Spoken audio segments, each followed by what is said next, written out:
Welcome, fans of the Justice League universe. My name is Sam. My name is Nick. We are two members of the JLU podcast team who enjoy analyzing the DC films from Warner Brothers Studios. You can follow me at OttenSam on Twitter. And you can follow me at JLU PodIn. And you can follow the show at JLU Podcast. In this episode, we're going to talk about scenes 22 and 23 of Justice League. These are two quick scenes where we meet a Russian family, and then we briefly go inside a kind of, nuclear core coolant tower to see Steppenwolf and his horde of parademons. So we're going to do our kind of quick run-through of some points from the scene. So starting off with the Russian family, we have a little musical change where we get kind of a Russian strumming guitar, something like that. To me, the musical change always kind of sticks out to me almost too much. I know they're trying to go for like a cultural setting and stuff, but to me it was almost too much. But they're in Russia. But the first thing here is just that we see this family and we get a few moments to get a sense of the status quo of the family. Like what's their arrangement? What do they look like? How are they living their life? That sort of thing, very briefly. And then that's, of course, going to quickly be like upturned by this, huge alien infestation sort of thing. But we see that there's a father with his feet up. There's a mother kind of doing chores around the house, a son tinkering, and we see a daughter, in the foreground. So we've got this nuclear family, and no pun intended. It's a good set, too. It really tells you a lot about the family. They got the shotgun up on the wall and stuff, used to defending themselves, probably. I can't imagine that there's much of a police force here in, DC Comics Chernobyl. Mm-hmm. Like one thing, I have a few criticisms of this. One is that I think there's some false setups, or like some setups that are not carried through later on. So like at one point, the mother, the son is working on a radio and tinkering with it and stuff, and the mother's like literally says that thing's never gonna work, or you're never gonna get that thing working. So to me, in a movie, if somebody says, you're never going to get that thing working, it means that later in the movie, it's going to be very important that you get it working, and it saves the day, or you get a message, or, something. Yeah, and it doesn't, I honestly don't remember. Does it come back? I mean, I don't think it does. I don't remember it coming back in any way at all. If I missed it, listeners can feel free to call me out. But I've watched this several times, and as far as I know, I don't remember anything about that radio later.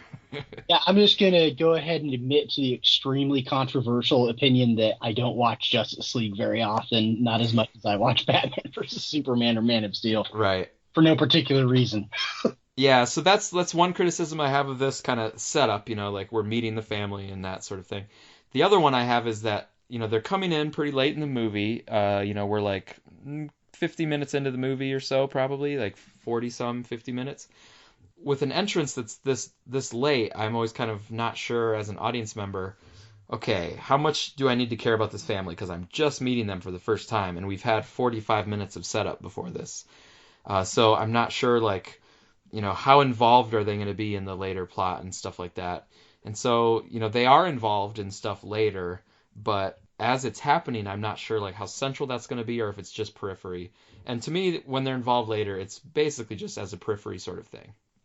I think including them at this point is just because it goes from them to Steppenwolf, and you're like, oh wow, those guys are in danger. That's bad.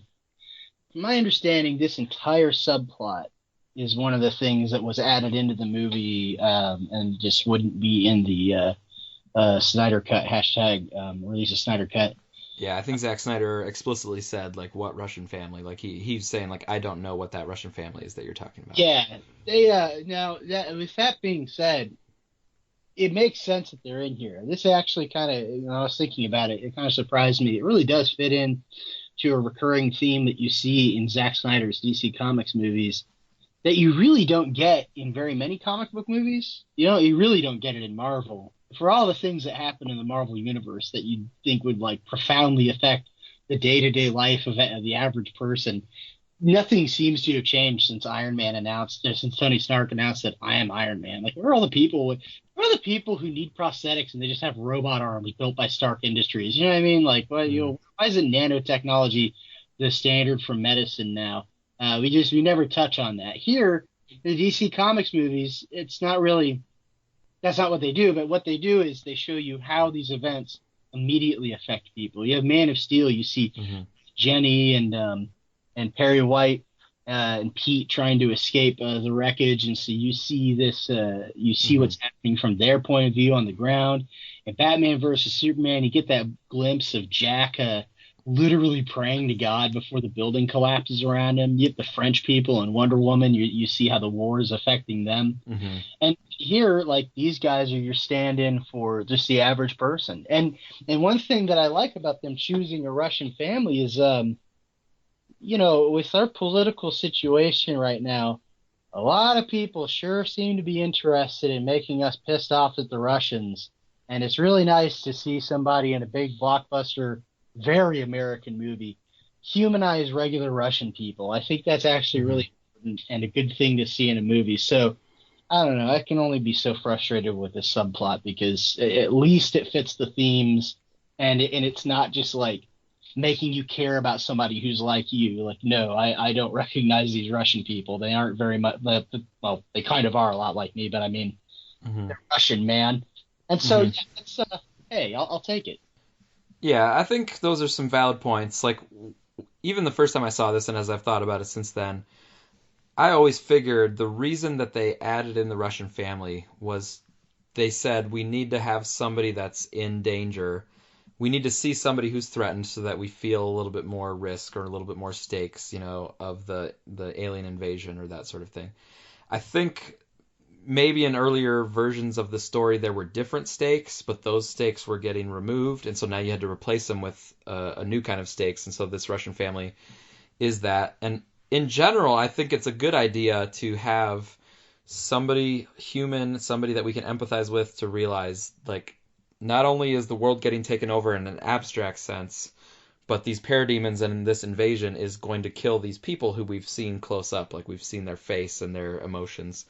So like as a concept, I'm okay with it, and I imagine that was like the pitch, like, hey, we need to have some humans, maybe some kids, so that the audience like worries about them, like that sort of thing. Yeah, But well, later on will be more of a thing. Some of the execution does not impress me. Like the yeah, way that because we see them do it, it's like, well, that seems like so you mentioned Man of Steel. yeah, Jenny about to be crushed and Perry White like grabbing her hand, that, and like even Lombard or whatever is there. Like to me that execution of the humanity and regular people being affected by the situation was executed so much more powerfully than this Russian family is.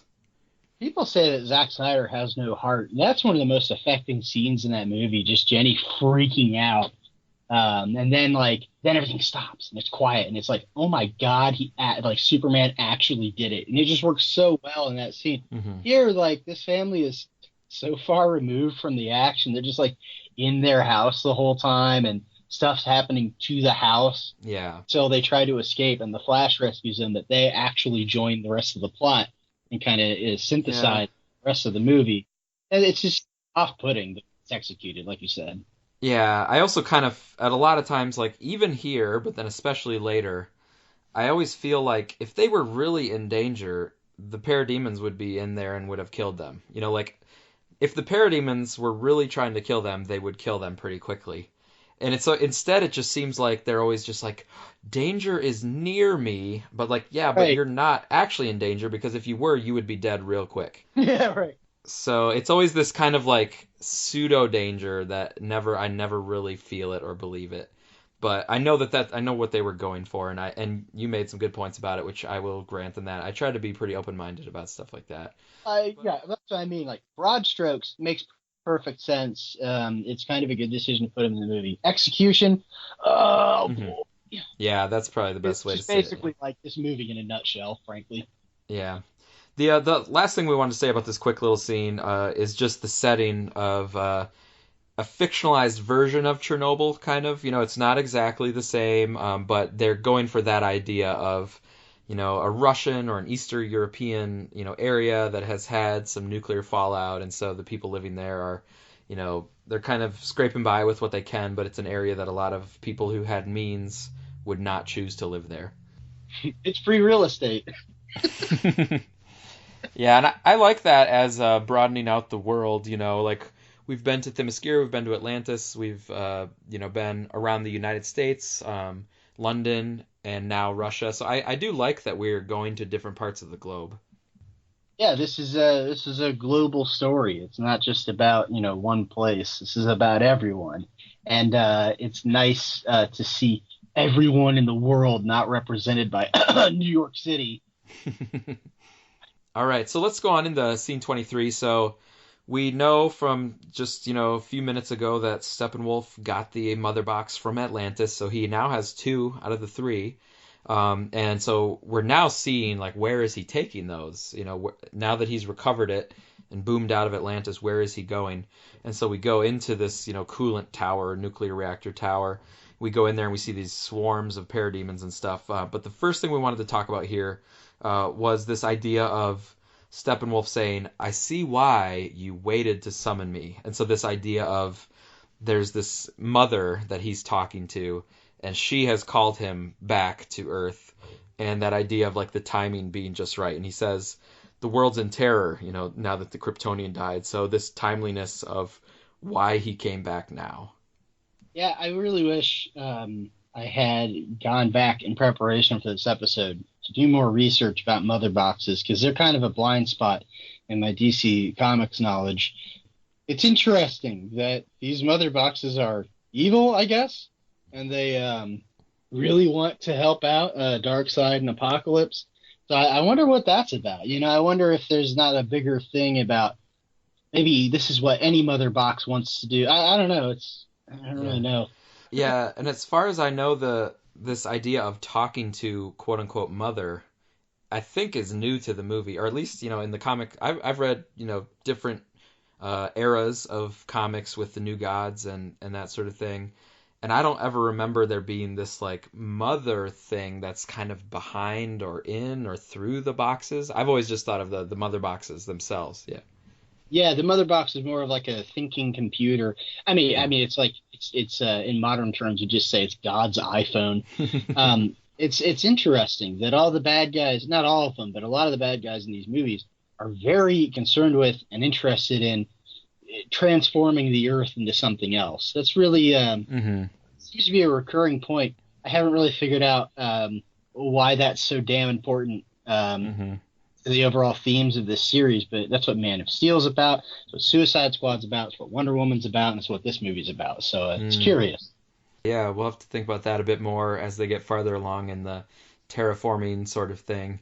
But here, the thing that I like about it is that it does match with scene three, where we had the world without Superman, and it was communicated very powerfully that the world is emotionally dealing with the loss of Superman. That they kind of realize he was this beacon of hope and that he was this good guy, but they kind of realized it now that he was gone. And so there's sadness, there's terror, there's emboldened criminals, like that sort of thing. And I like this connection here where Steppenwolf's saying, like, okay, that is why Earth is, like, ripe for the picking now. It's splintered, and it has, factions, and people are, partisan divides and that sort of thing. And there's a lot of anger and hatred instead of love and togetherness. And so that's why he's there to take advantage of it. And that ties into a theme and ties into the next part that we wanted to talk about, which is Steppenwolf's motivation. So obviously, in a small, narrow sense, his motivation is he wants to find the third mother box. He has two out of three, and he wants the last one. And he says, we need to go find the third one. But in a more personal sense, he wants to prove himself successful at taking over Earth so that it ends his exile and he can join the New Gods. But he sees an opening to do this, and Mother sees an opening to do this because of the divisions. And so that goes right to, I think, one of the main themes of Justice League, which is that if you allow yourself or your community to get splintered and divided, that you are actually weakening yourself and you're allowing yourself to be violated or to be invaded in metaphorical ways and things like that. Yes. And I think the movie makes the point that, if we come together, we are actually stronger and more resilient if we collaborate with each other. There's a lot of people, especially from my political stripe, who like to criticize superhero movies as like a sort of power fantasy, or more often, I actually see this a lot. We want somebody to come save us. And that's what these stories are about. Somebody like just solving all our problems magically so we don't have to actually get up and take direct action and fix things ourselves. And I disagree. I read these movies as like you just said, so often the plot is how important it is for us to come together and work together and take direct action collectively. Hmm. The Justice League isn't as strong. It's more strong. It's stronger than the sum of its parts, and its parts are incredible. Hmm. And that goes for like your Avengers, your X-Men, all those so many teams. And it seems to be yeah, it's just a recurring theme that if you have these powers, you need to use them to help other people. Yeah, and look for others that complement your powers. Yeah, Like if you have certain skills and things you can contribute, find other people that can do other things, and then together you can do even more. It's a simple idea, but it's I think works well in this story, and it's fitting for a Justice League kind of story. my dad's a firefighter, and when I was a kid, there was a firefighter on his department who was this very petite, small woman. I was just like, I was a kid. I wasn't a jerk about it, but I was just like, what's her job? Like, why? Hmm. Yeah, you're used to big, strong firefighters, and he's just like, Nick, who do you think like crawls into wrecked cars and Hmm. confined spaces in buildings? It's like, oh yeah, like everybody can contribute something. Everybody can help. That's the power of a superhero story, man. It's beautiful. And he also returns to this idea of power. And so, like, I think that this idea of isolation and separation is a weakness, and the movie says that you're stronger together. But then he also talks about this, like, overwhelming power. Like, he kind of talked about it on Themyscira, I think, as well. Like, if there's this power coming, you're not going to be able to stop it, and he flicks the arrow away and stuff. And here he says something like, this power will cleanse the world, the power of the unity, maybe, or something like that. Yeah. So, that's this kind of like negative, destructive power. But, through collaboration and love and coming together and stuff, you can have a creative, like positive kind of power. Is if you look at like Zod and Ares, Zod especially is very clear what he wants, and what he wants isn't that bad. The same with like Thanos in Avengers. Like he's kind of going about it the wrong way, which is the real point. Hmm. The real point is that if you want to change the world for the better, there's a right way and there's a wrong way to do it. Hmm. And both of those guys are absolutely going about it the wrong way. But what they want is relatively good. Zod just wants his civilization back. He just wants his people and his culture back. That's completely understandable. But erasing another culture in order to do it is just beyond the pale and totally unacceptable. Ares just wants he says he just wants the Earth to be like nice and normal again without people wrecking it. And frankly, he has a point. Same with but what's so frightening about Steppenwolf and the dark side is they're so insanely nihilistic. They just want this just so they can have it. There's no indication of that in this movie, but I mean, in the comics, like it's really just about just having that power, having all that territory and all that control, just so that you can be in charge. And it doesn't matter what else happens. And that's terrifying. And we see a lot of that in the real world. I can think of a few examples without having to try very hard. Just wanting power for the sake of power. Hmm. And I would have loved to see where they were going to go with that. Hmm. Yeah, so like if you're trying to accumulate power because you really want to make a positive difference and you want to change things that you see as injustices or that sort of thing, yeah, that seems very different from I'm trying to gather power because isn't it awesome to have lots of power and and I can do what I want to do and that sort of thing. It seems so different, like a totally different motivation for climbing the power ladder. Mm-hmm. Yeah, lots to think about, and I do think that the movie gives some good fodder. It's one of the reasons that I've said and I will continue to say that I actually like this movie, Justice League. It's just, it's hard to watch it when you think about what could have been a sequel to BVS or what could have been like Zack Snyder's vision. So if you go down the mental pathway of thinking about what it could have been or what it should have been, quote unquote, that's very painful. Yeah, But in a if vacuum, this movie's fine. It's competently put together. Yeah, It tells a very good story. There's some great moments. it has some But good scenes. It has some good themes. It has a few flaws that on its own, but Yeah, I can watch this movie and enjoy it. I can watch it with my kids, and we enjoy lots of parts of it. It has good stuff going for it, which I know sounds weird to say that because I'm a huge BVS fan and Man of Steel fan. But to me, it's kind of this two separate questions. It's as a conclusion to the trilogy, it stinks. But as a movie, I find quite a few things that I can like about it. Superman turning and seeing the Flash running at him is worth literally everything. Okay, fine. They took it away from Zack Snyder and they butchered it and they made it into an almost unrecognizable movie. Fine, fine, fine. But did you see the part where Superman sees the Flash running at him and turns his head? Yeah. Yeah, fine. Yeah, and there's some action scenes that Zack Snyder directed that remain intact. They maybe were reduced in time and size, but there's definitely some parts where you're like, oh, Zack Snyder like directed and put together that action sequence and it works well. And that's the last thing I want to say about this scene. There's no action sequence here, but we get a big location preview. Like, so we see Steppenwolf, we see the Unity, what the Mother Boxers are going, and we see the parademons around, and we see a unique setting, inside this coolant tower and stuff, and in this, desolated area in Russia or, Eastern Europe. And so, as a movie watcher, you're sort of like, oh, okay, this is going to be a setting where some stuff is going to go down in Act Three, and it definitely does. And the setting is incorporated into the battle and that sort of thing. So, this is a good job of let the audience get a glimpse of this location that's going to become, hugely important later on in the movie. So that is fun to see, and it builds the anticipation for that Act Three that will come later. So yeah, that's good to see. And then there is one final piece of dialogue that we should probably mention. Right as the parademons are flying out to look for the mother box, we have this line for Darkseid. It's just interesting that he mentions the new gods, and I don't know, nothing beyond. I wonder where they were going to go with that. He says rejoin the new gods. He doesn't say rejoin Darkseid. I wonder what that dynamic is like in this universe.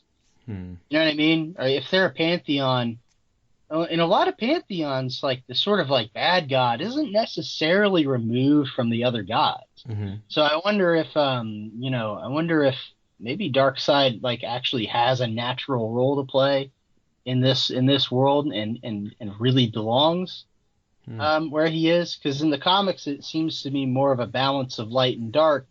But the concept of light and dark are more, God, I don't know, Western, where it's like literally just good and evil, as opposed to other concepts of light and dark, like your Star Wars concept, where it's like life and good and energy and all that, versus death and all of that, where death serves a purpose and is important to life.